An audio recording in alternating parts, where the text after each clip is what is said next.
roomlastele 8. peatükist, salmid 31–39. Mis me siis ütleme selle kohta, kui Jumal on meie poolt, kes võib olla meie vastu? Tema, kes oma poegagi ei säästnud, vaid loovutas tema meie kõikide eest. Kuidas ta ei peaks siis koos pojaga meile kõike muud kinkima? Kes võib süüdistada Jumala valituid? Jumal on see, kes õigeks teeb. Kes võib meid hukka mõista? Kristus, Jeesus on, kes suri ja mis veel enam, kes üles äratati, kes on Jumala paremal käel ja kes palub meie eest. Kes võib meid lahutada Kristuse armastusest?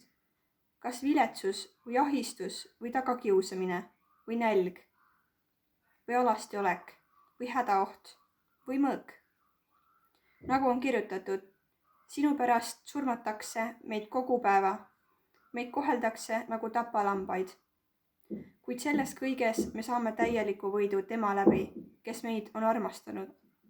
Sest ma olen veendunud, et ei surm ega elu, ei inglid ega peainglid, ei praegused ega tulevased, ei väed, ei kõrgus, ei sügavus, ei mis tahes muu loodu suuda meid lahutada Jumala armastusest, mis on Kristuses Jeesuses, meie issandas. Ma loen ka nüüd ühe oma luuletuse.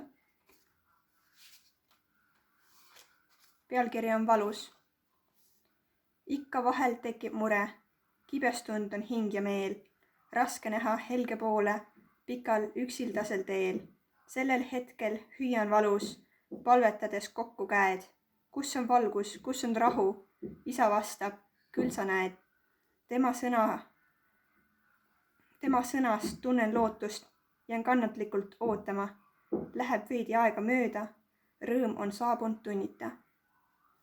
Ma loodan, et see aitas, sest ka minul on vahest raske, aga piiblit lugedes saan ma kõigest jagu. Hoidke ennast.